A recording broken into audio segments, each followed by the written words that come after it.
मैं चाहता हूं कि आप हेमंत को स्नेह के साथ सुने, जोरदार तालियों के साथ आप उसका स्वागत करें। आज उसने सगाई का कोट दोबारा पहना है, उसके लिए बहुत उसे शुभकामनाएं। ये मेरे घर का कवि सम्मेलन है। हम लोगों का सपना होता है कि डॉक्टर कुमार विश्वास जी मंच पर बैठे हों, वहाँ पे चढ़ने का अगर फल मिल जाए तो ये लगता है कि कवि सम्मेलन के 8-10 की यात्रा पूरी हो गई। डॉक्टर कुमार भैया के लिए मैं कुछ कह ही नहीं सकता।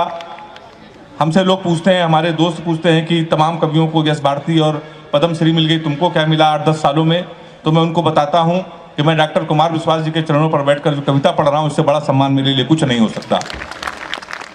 मैं एक इंटरव्यू सुन रहा था रोहित शर्मा का। वो कह रहे थे कि जब से हमारी बेटी पैदा हुई है उसके बाद हमने पीछे मुड़ के नहीं देखा। 10, 12, 15 शतक उन्होंने मारे। बेटियां निश्चित रूप से बहुत ही सौभाग्यशाली होती हैं। मेरे बेटी कोई नहीं है, मेरे 2 बेटे हैं। दादा मैं आपको बता रहा हूँ, वो भी बहुत ही सौभाग्यशाली और बहुत लकी है मेरे लिए। मेरा एक बेटा 6 साल का है, एक बेटा मेरा 6 महीने का है। जब मेरा 6 साल वाला बेटा पैदा हुआ, बड़ा बेटा जब पैदा हुआ, तो इतना लकी मेरे लिए है कि मैंने एक छोटा सा मकान खरीदा, छोटी सी गाड़ी खरीदी, एक स्कूटी खरीदी। जब दूसरा वाला बेटा पैदा हुआ जो इस समय 6 महीने का, वो उससे ज़्यादा लकी है। जब वो मेरा छोटा वाला लड़का पैदा हुआ, उसके बाद हमारी शादी भी हो गई। बहुत अच्छे। उससे ज़्यादा लकी क्या हो सकता है? एक बार ताली बजा दीजिए तो मैं शुरू हो जाऊं। मैं आपके अपने घर का हूं। मुझे जमाने की सबसे बड़ी जिम्मेदारी आपकी है। कानपुर में एक स्कूल में पढ़ाता हूं। कोई हास्य कवि का टीचर हो जाए तो बच्चे का भविष्य आप समझ सकते हैं। हमने अपने स्कूल के एक बच्चे से पूछ लिया, हमने कहा बेटा ये बताओ 1 किलो रुई और 1 किलो लोहा, दोनों में भारी क्या होगा? उसने कहा मास्टर साहब लोहा भारी होगा। मैंने कहा बेवकूफ, मैं जो तुमसे कह रहा हूं कि 1 किलो रुई 1 किलो लोहा, जब दोनों 1 किलो है, रुई भी 1 किलो है, लोहा भी 1 किलो है, तो लोहा कैसे भारी होगा? इसका जवाब सुनिएगा।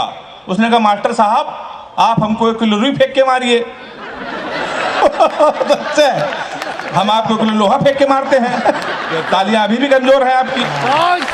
बहुत अच्छे। तो आप जान जाएंगे क्या भारी होगा। हमने दूसरा क्वेश्चन पूछा। हमने कहा हिंदुस्तान में सबसे तेज उड़ने वाले पंछी का क्या नाम है? उसने जवाब दिया हाथी। हमने खड़े हो जाओ तुम्हारे बाप क्या करते हैं? उसने कहा दाऊद के गिरोह में शूटर हैं। हमने कहा बैठ जाओ, हाथी सही जवाब। बहुत अच्छे। तो मास्टर भी बड़े होशियार होते हैं आजकल के। मैं आपको बता दूं, हमारे प्रधानमंत्री जी ने पूरे हिंदुस्तान में सफाई अभियान छेड़ रखा है। सफाई अभियान की शुरुआत हमारे कानपुर में भी हुई। हमारे एक विधायक जी ने एक वृक्ष लगाया, एक पौधा, उसको आधे घंटे बाद बकरे ने खा लिया।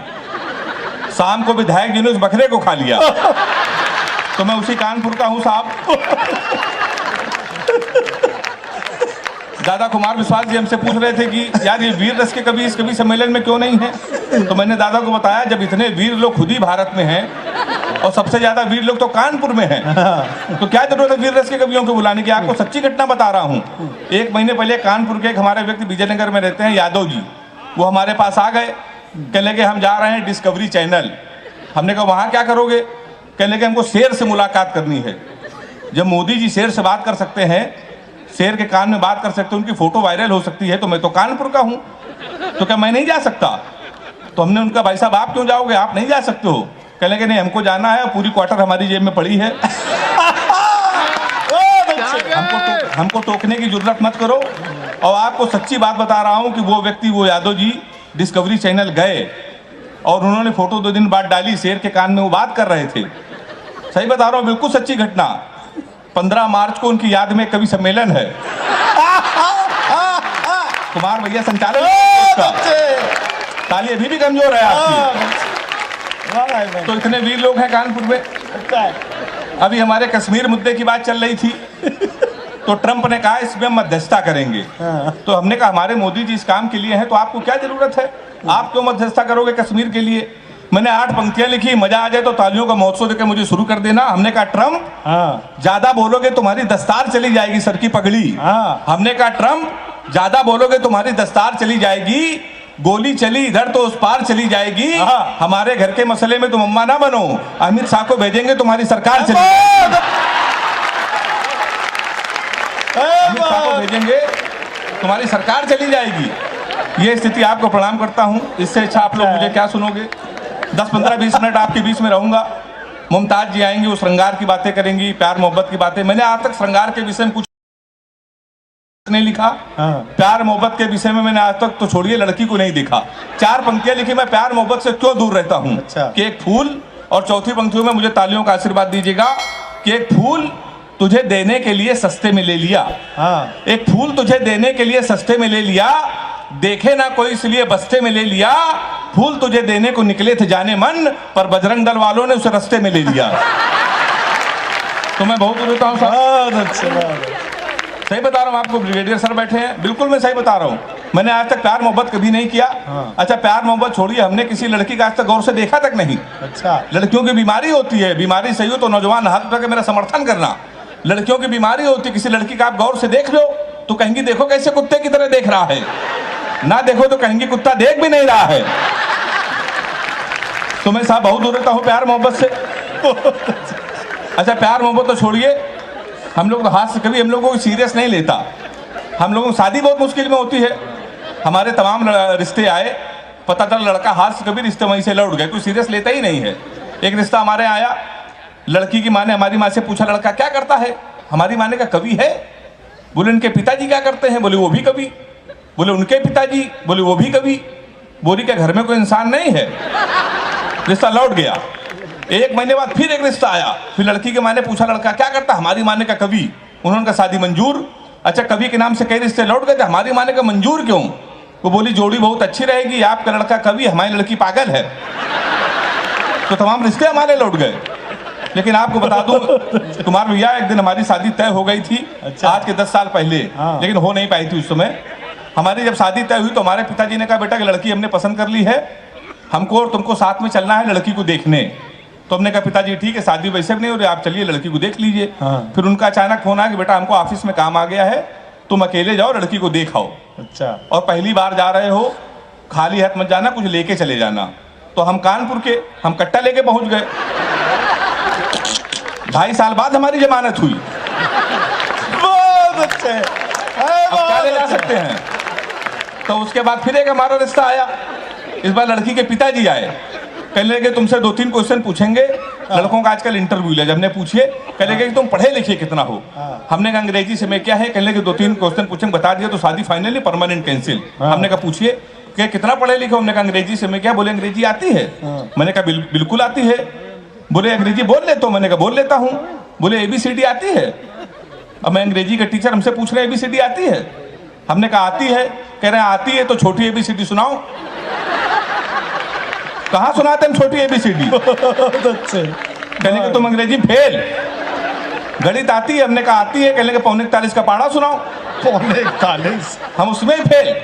कहने के आखिरी क्वेश्चन पूछ रहे हैं, बता दिया तो फाइनली परमानेंट कैंसिल। हमने कहा पूछिए। कहने के हिंदुस्तान में सबसे बड़ा कांड क्या हुआ। हमने कहा जलियांवाला बाग। बोले वेरी गुड, ये कब हुआ था। हमने कहा 1919 में। बोले इसमें हुआ क्या था। हमने कहा अंग्रेजों ने हमारे कई 1000 आदमियों को मार दिया था। हमसे कहने लगे सबके नामों पते बताओ। तो हमारी वो शादी भी कैंसिल। उसके बाद हमारी शादी होने की उम्मीद हुई। एक लड़की हमको मोहल्ले में पसंद थी, तो हम उसके घर चले गए। हमने उनके पिताजी से कहा कि आपकी लड़की पसंद है, हमको शादी करनी है, हम इससे प्यार करते हैं। तो कहने लगे प्यार तो इससे सारा मोहल्ला करता है, सारे मोहल्ले की शादी इससे कर दें। तो हमारी वो शादी भी कैंसिल। फिर एक दिन हमारी शादी हो गई। बिल्कुल आपको सच्ची घटना बता रहा हूँ, भारत और पाकिस्तान का मैच था क्रिकेट का। अच्छा। पूरा हिंदुस्तान मैच देख रहा था, हमारी शादी थी। हमने पिताजी से कहा आज के दिन शादी न करिए, पूरा देश मैच देख रहा, हमारी आप शादी कर रहे हो। नहीं माने, कर दी। भारत और पाकिस्तान का मैच, हमारी शादी। हमारे कुछ कानपुर के दोस्त हमारी बारात में डांस कर रहे थे, कान में मोबाइल लगा के भारत पाकिस्तान सेमीफाइनल मैच की कमेंट्री भी सुन रहे थे। दोनों काम एक साथ कर रहे, बारात में डांस कर रहे, कान में मोबाइल लगा कमेंट्री सुन रहे। हम दूल्हे के बेस में सजे थे, घोड़ी के ऊपर बैठे थे। जैसे बारात घर पहुंचने वाले थे, एक लड़का घूम के हमारी तरफ चिल्लाया, बोला छक्का। हम डर गए भाई साहब। हमने कहा कहां छक्का। कहने लगा विराट कोहली ने मारा है। तो हमने कहा कोहली ने मारा तो हमारी तरफ क्यों देख रहे हो। शादी के पहले दिन छक्का कह रहा और देख के हमको। हमने कहा अब की मारे तो हमारी तरफ ना देखना। पता चला 2 मिनट में इंडिया मैच जीत गई। किसी ने खुशी के मारे घोड़ी के नीचे सुतली बम रख दिया। बम फटा तो घोड़ी भागने लगी, हम भी भागने लगे। हमने चलती घोड़ी से पिताजी को फोन मिलाया। हमसे बोले कहाँ बेटा। हमने कहा पिताजी हम भाग रहे हैं। बोले किसके साथ। ताली तो आप लोग ऐसे बजा रहे इसमें बारात आए थे। हमने कहा घोड़ी के साथ, बोले बे शर्म नहीं आती, भागना तो किसी लड़की के साथ भाग जाते। हमने कहा पिताजी वो बहक गई थी, कहने लगे आज घोड़ी बहकी है, कल को गधी बहक गई तो उसके साथ भाग जाओगे। उन्होंने मोबाइल बंद कर लिया। एक हफ्ते लगातार हम भागते रहे। एक हफ्ते में जब हमको होश आया तो हमने अपने आप को जंगल में पाया। वहाँ 4-5 आदमी खड़े थे। हमने कहा कानपुर का पता बता दो ना, बीबी को विदा कराना है। तो उन्होंने कहा देखो ऐसा है, हमारे यहाँ रामलीला का पाठ चल रहा है, ये राम है, ये लक्ष्मण है, सूप नखा का रोल जिसे करना था नहीं आया, तुम सूप नखा का रोल कर लो। हमने कहा इसमें क्या करना पड़ेगा? बोला नाक कटवानी पड़ेगी। हमने कहा वो तो कट चुकी है। हमने उनकी बात मान ली, रात भर सूप नखा का रोल किया। सुबह 4 बजे हमारी आंख खुली, हमारे असली कपड़े गायब, वहाँ के आदमी गायब, सूप नखा के ड्रेस में पैदल पैदल हम अपने घर पे। हमारे पिताजी छज्जे के ऊपर खड़े थे। हमने कहा पिताजी पहचाना? उन्होंने हमारी माँ से कहा इसको कटोरा आटा दे दो। हमारे पिताजी नहीं पहचान पाए। हमने कहा आपके पुत्र हैं? बोले बेवकूफ मत बोलो, हमारे 2 ही पुत्र हैं, एक इंजीनियर, एक नाक कटवा के घोड़ी के साथ भाग गया है। हम ससुराल के, तुम्हारे साले ने भगा दिया। हमारे घर के सामने पुलिस थाना, पुलिस को हमारी जरूरत कब पड़ जाए इसलिए हमने घर थाने के सामने ले लिया। तो हम थाने गए तो एसपी साहब बैठे थे। हमने कहा हमारे साले खिलाफ FIR लिख लीजिए। कहने के तुम ही हेमंत पांडे हो? हमने कहा, कहने के तुम्हारे ना पहले से FIR है घोड़ी के अपहरण की, तुमको 2 दिन का समय दे रहे हैं, घोड़ी नहीं तो तुम जेल चले जाओगे। उत्तर प्रदेश का बड़ा व्यंग एक टिप्पणी में कर रहा हूँ, टिप्पणी समझ में आ जाए तो हाथ उठा के मेरा समर्थन करना। हमने उनके पैर छू, हमने कहा घोड़ी ढूंढ लाइए। कहलेंगे पुलिस का काम है घोड़ी ढूंढना। हमने कहा ढूंढ लाइए। कहलेंगे पुलिस के इतने बड़े अधिकारी घोड़ी ढूंढ लाए। हमने कहा एसपी साहब भैंस तो आप ढूंढ लाए थे। हाय हाय, वाह क्या बात है हेमंत, बहुत अच्छे, जीते रहिए, वाह। व्यंग पे आपने तालियां बजाई। एक अंतिम कविता हम लोग, ये कवि सम्मेलन एक शाम डॉक्टर कुमार विश्वास जी के नाम है। आधे मिनट की कविता पढ़कर मैं अपना स्थान लेना चाहता हूँ। अधिक से अधिक डॉक्टर साहब को सुनना है। स्वागत। एक रात में सोया ही था, सपने में खोया ही था, देखा कि जो लोग नफरत के बीच बो रहे हैं, सामने खड़े हनुमान जी रो रहे हैं। हमने कहा आप तो भगवान हैं, फिर आपको रोने की क्या जरूरत? और वैसे भी सीता हरण पे आपा खोए नहीं थे, लक्ष्मण मूर्छित पे भी आप रोए नहीं थे। आपने सूरज को निकला, आप मुस्कुराते रहे थे, आपकी पूंछ तक जली, आप खिलखिलाते रहे थे। फिर प्रभु आप क्यों रोए? कलियों के दर्द से उबे तो नहीं है, किसी कष्ट में आप उबे तो नहीं है, प्रभु राम की याद में आप खोए हैं शायद, और JNU की घटना से आप रोए हैं शायद। कहीं ऐसा तो नहीं, कहीं ऐसा तो नहीं कि आपके मन में निठारी की कथा हो या जलती ट्रेनों की व्यथा हो। प्रभु बोले तेरी बात सही है। इन पंक्तियों में पूरे सदन का आशीर्वाद चाहता हूं। प्रभु बोले तेरी बात सही है, मेरे रोने का कारण यही है, आज हर इंसान हिंसा के दौर में पल रहा है। मेरी तो केवल पूंछ जली थी, आज हिंदुस्तान जल रहा है। मेरी तो केवल पूंछ जली थी, आज हिंदुस्तान जल रहा है। और वैसे भी चुनाव का मौसम आ गया है, कुछ नेता हमारे मंदिरों में आएंगे, हमारी झूठी कस्में खाएंगे। डरता हूं देश आतंकवाद महंगाई लाचारी में ना खो जाए, मंदिर मस्जिद के नाम पे कि दंगा ना हो जाए। क्योंकि जो प्यार को सींचते थे कसाई हो गए, कल तक भाई भाई थे दंगाई हो गए। यदि एक भी बेकसूर का खून धर्म के नाम पे बहा, तो मैं चैन की नींद कैसे सोऊंगा? अभी तक तेरे सपने में रोया था, फिर हकीकत में रोऊंगा। बहुत अच्छा, बहुत अच्छा।